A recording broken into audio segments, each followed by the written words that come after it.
Welcome to Frank Bruno Law. I am Frank Bruno. I'm an elder law and estate planning attorney in New York. Today I want to share a story with you about a prospective client that came in, and I'll tell you a little bit about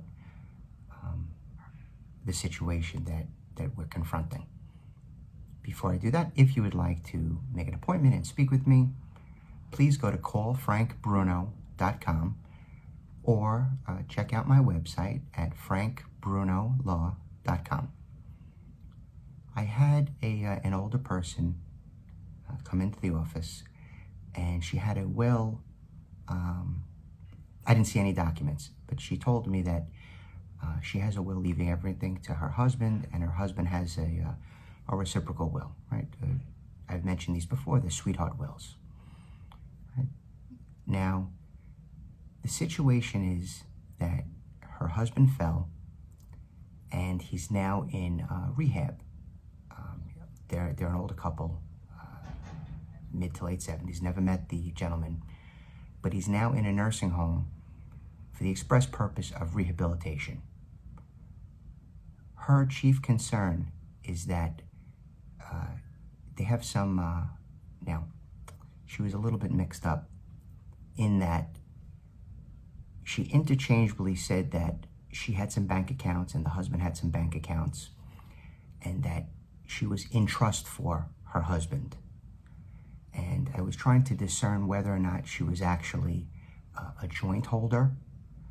It was hard to tell. So she came to my office, without an appointment, just wanting to see me. So I did spend a few minutes with her, and told her that, she has to gather up her documents, and I asked her about whether or not they had done any kind of planning in the past, or if she had a power of attorney for her husband. And she doesn't have a power of attorney, and they have these wills. I think that's the full extent of their documentation. Now, the concern is she wanted to access some money for the benefit of her and her husband. And the critical issue here is that the husband has the onset of dementia.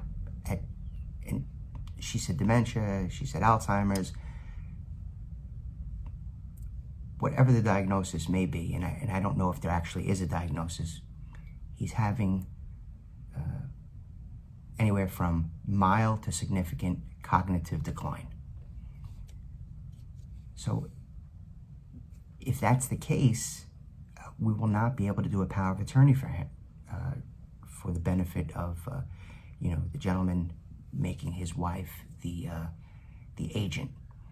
Now, if the bank accounts are joint, she can access them. But, there may very well be other documents of Social Security or Medicaid or long-term care planning that she cannot do without a robust power of attorney, or any power of attorney, really.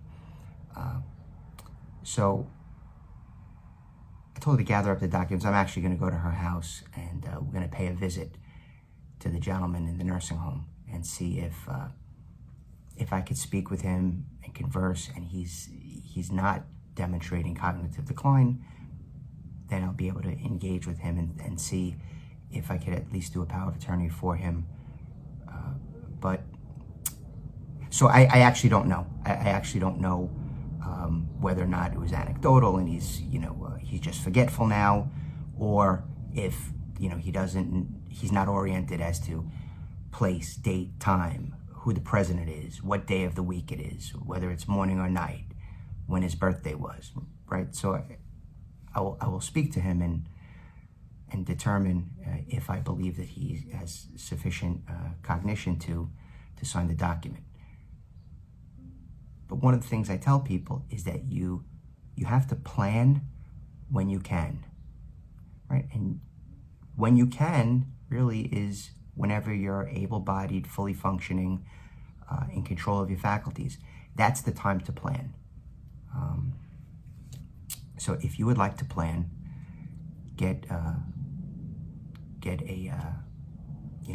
living plan, an estate plan for yourself, please reach out to me at callfrankbruno.com.